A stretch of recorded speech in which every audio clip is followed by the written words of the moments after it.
Le compostage en hiver, c'est le résultat de l'épandage du compost que nous avons fait en été et à quoi cela ressemble en hiver. Vous pouvez voir que c'est glacé. C'est en fait ce que je veux. C'est la méthode sans labour. Donc, vous utilisez le compost sur le dessus de la plate-bande. Un peu de gel s'est infiltré dedans et cela casse les mottes. Et c'est une des raisons pour lesquelles vous pouvez utiliser du compost, même s'il n'a pas l'air parfait, car au printemps, il sera beaucoup plus meuble et sera parfait pour semer et planter. Le compost que vous faites pendant l'hiver ne sera probablement pas prêt pour le printemps et c'est ce que je veux vous montrer dans cette vidéo.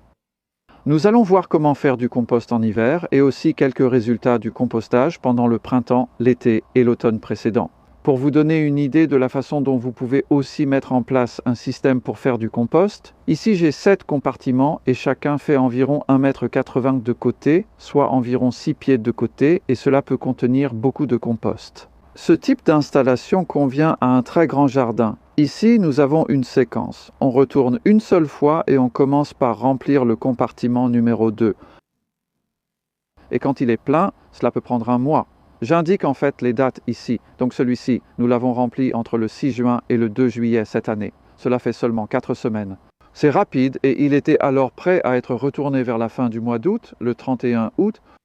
Nous avons enlevé le côté et l'avons transféré là-dedans, donc ce tas sera prêt à être utilisé dans environ 4 mois, peut-être. Et en fait, nous l'avons utilisé en novembre, donc entre juin et novembre, il a mûri pendant 4 ou 5 mois. Je ne voudrais pas aller plus vite. Vous voyez où nous avons utilisé ce compost, il reste du bois dessus, ce n'est pas un problème, car le compost continue toujours de se décomposer, ce n'est jamais un produit fini. Vous pouvez donc choisir quand l'utiliser. Ici, il se passe texte tronqué. Nous l'avons rempli puis attendu sa transformation dans le compartiment vide à droite, où il y a toujours un compartiment vide. Et pendant ce temps, nous remplissions celle-ci, et celle-ci a été remplie entre le 3 juillet et le 9 août. Donc, cela a pris un peu plus de temps, 5 semaines, et celle-là a ensuite été retournée là-bas. Celle-là aussi a déjà été mise au jardin. Nous sommes début décembre. Maintenant, le 3e compartiment que nous avons rempli l'a été entre le 10 août et le 7 septembre. Ça fait encore 4 semaines. J'ai vraiment été impressionné cet été, c'est parce que l'été a été pluvieux, nous avions plus de matière verte et nous gardons une réserve de matière brune. C'est quelque chose que je veux aussi vous montrer.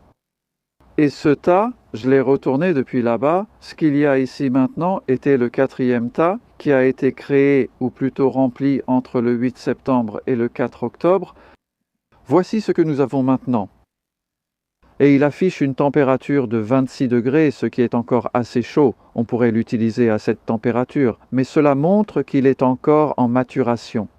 C'est là que ces petits thermomètres sont utiles, et c'est de là que ça vient. Donc c'est un bac vide maintenant, en attente du contenu de celle-ci. C'est le bac que nous avons fait en octobre, principalement du 5 au 26 octobre. Oui, donc encore une fois, ça a été très rapide. 3 semaines m'ont vraiment surpris. Nous défrichions aussi de grandes parties du jardin, la récolte finale et ce genre de choses. Un peu de terre par-dessus, comme vous le voyez là. Avec suffisamment de chaleur pour tuer les graines de mauvaises herbes, même dans cette couche supérieure. Parce que ces bacs deviennent vraiment chauds pendant la saison, ils chauffent. Nous allons le voir dans un instant. Pour l'instant, ils ne sont pas si chauds.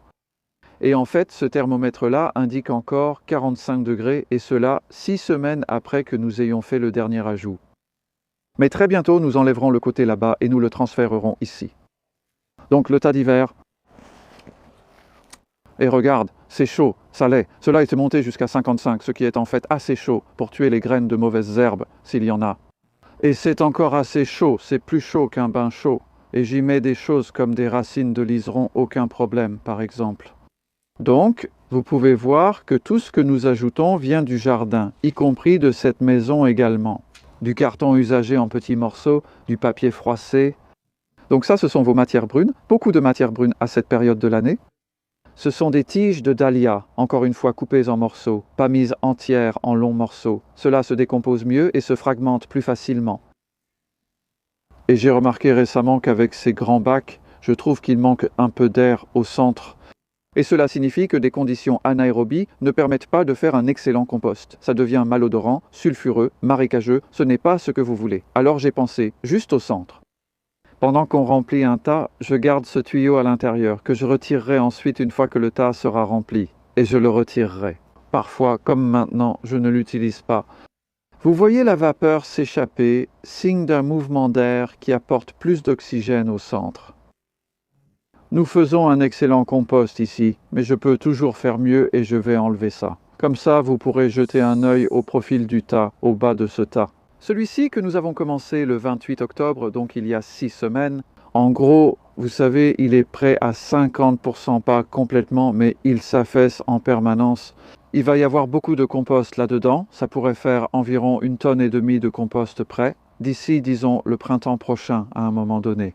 On pourrait l'utiliser par exemple dans les tunnels en mai, c'est la plus grande installation. Et puis pour comparer, on pourrait jeter un œil au bac à palettes ici. Donc les principes de fabrication du compost sont les mêmes, quel que soit le tas que vous faites. Et en fait, on va regarder les compartiments en palettes ensuite, qui ont été remplis cet été, donc on en vide certains à la fin de l'été, pour faire plus de place. C'est ce qu'il y a sous ce tas de plastique là-bas. Parce que, autant que possible, quand le compost est mûr, surtout dans un climat humide comme celui-ci, j'aime le garder au sec, ou du moins éviter qu'il ne soit mouillé par la pluie. Parce qu'une fois que vous avez terminé un tas de compost, il devrait être suffisamment humide. Vous savez que si vous faites du compost avec des matériaux secs, il faut les arroser. Mais en fait, ici, on ne le fait presque jamais, parce qu'il y a presque toujours tellement de feuilles vertes fraîches qu'on y ajoute. Et alors, qu'est-ce qu'on fait? Donc, dans ce compartiment du milieu, il y a le contenu des 2 compartiments extérieurs qui a été récemment mis là, et il y a de la tôle ondulée par-dessus. Je l'ai juste enlevée pour que vous puissiez voir ce matin, mais elle reste en place parce qu'on a beaucoup de pluie en ce moment et ça affecte ce tas. En général, je ne couvre pas les tas.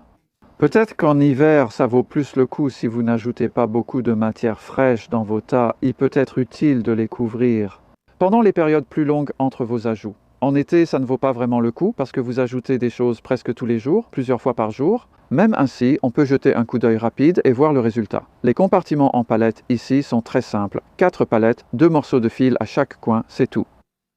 Et on les tapisse de carton pour garder la chaleur et l'humidité, surtout à cette période de l'année. Et vous pouvez voir les ingrédients, il y a des tiges de dahlia encore une fois, très similaires à ce que nous avons vu auparavant. On les remplit de la même façon et comparer la différence reste fascinant.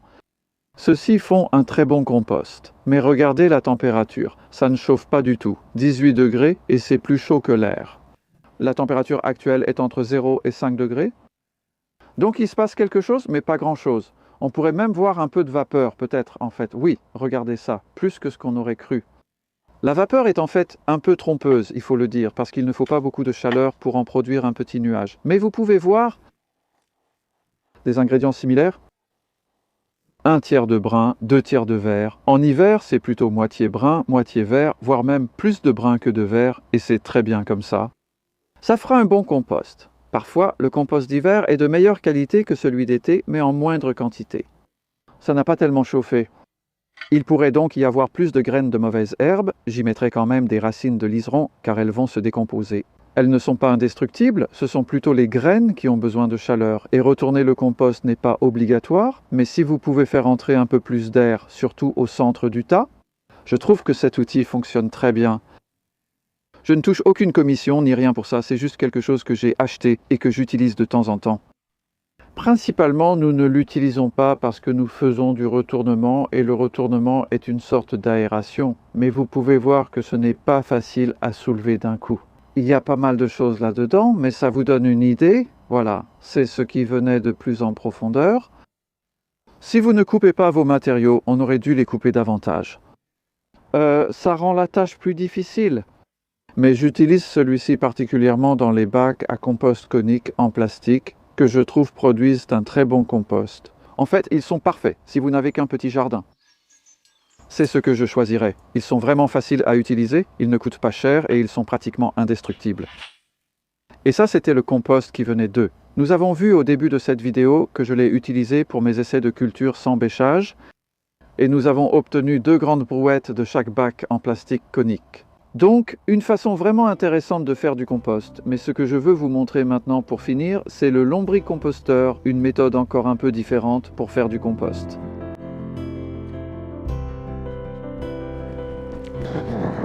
Le lombricomposteur que nous voyons ici est posé au sol, ce qui le rend plus facile à entretenir. Il en est à sa 2e année, donc nous avons retiré du compost d'ici en janvier dernier. Un compost fantastique. Je fais ça pour obtenir du terreau de rempotage. C'est plus de travail d'avoir un lombricomposteur. Mais cela dit, si vous n'avez que de petites quantités de matière à traiter, c'est une façon de faire et c'est le genre de choses que vous pourriez mettre par-dessus. Mais comme c'est l'hiver, ils ne vont pas manger ça très vite. Et en fait, ce que je dois faire, c'est mettre un matériau isolant, même un morceau de bois dessus, pour aider à garder un peu de chaleur. Parce que les vers sont là-dedans. En fait, j'ai fait ça seulement hier après-midi pour une courte vidéo que nous avons mise en ligne à ce sujet. Et oui, les voilà. En fait, les vers sont là. C'est juste qu'ils ne sont pas encore remontés à la surface parce qu'ils mangent, ils sont toujours juste en dessous du niveau de la nourriture récemment ajoutée. Vous pouvez voir qu'il y en a plein là. J'ai pris ces vers dans le lombricomposteur existant. Cela permet de doubler votre lombricomposteur ou d'en créer un autre. Il suffit de mettre du carton sur les mauvaises herbes. En gros, oui, c'est vraiment une façon simple et économique de le faire. Gardez-les couverts, gardez-les humides. Et ici, voici le contenu de ce que nous mettons ici. Depuis février, tout au long de l'été, à peu près. Et ils ne sont pas près de la surface, pas autant que d'habitude. Voilà. S'il faisait plus chaud, il y en aurait plein à la surface. Parce que c'est là qu'ils aiment être. La plupart du temps, ils aiment être là, et c'est près de la nourriture. Mais si on jette un petit coup d'œil ici, vous verrez qu'il devrait y en avoir plein là-dedans. Ils en voient moins que je pensais, c'est pour ça qu'ils vont vers lui. C'est parce que j'en ai retiré hier. Donc ici, vous pouvez voir qu'ils sont vraiment occupés. Et si je les sépare doucement, vous en verrez de plus en plus. Au fur et à mesure qu'on descend, vous voyez de plus en plus de beaux composts. Et c'est probablement à ce niveau-là que se trouvent la plupart des vers, dans les 10 à 15 cm du dessus. Mais regardez ce compost maintenant. Donc si j'en prélève un peu en allant plus en profondeur, les vers ne sont généralement pas autant présents comme ça. Et là, nous avons à peu près le résultat final.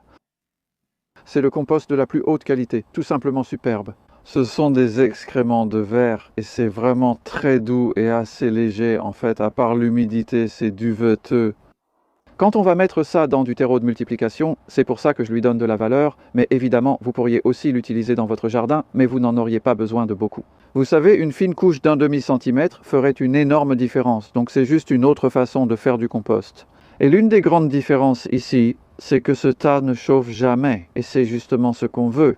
Évidemment, les vers n'aiment pas la chaleur, donc les vers arrivent vers la fin du processus de fabrication du compost. Et lorsque vous voyez des vers dans votre tas, c'est une indication que le compost est prêt en hiver. Avec un tas comme celui-ci, si je peux garder le bois dessus dans notre climat, les vers seront moins actifs, donc nous ne les nourrissons pas. Peut-être toutes les 2 semaines, puis en été, c'est là que vous pouvez en faire plus. N'hésitez pas à regarder nos autres vidéos sur la fabrication du compost. Nous en avons publié pas mal au fil des différents mois et saisons de l'année. Et il y a une grande section consacrée à la fabrication du compost. Dans mon livre, No Dig, vous trouverez tout sur son utilisation et sa mise en place avec cette méthode. Il suffit de le poser dessus pour nourrir la vie du sol. Il continue de se composter en surface, si vous préférez, on peut le dire ainsi. Et je suis en train d'écrire en fait un livre plus petit, entièrement consacré à la fabrication du compost, qui paraîtra à l'automne 2024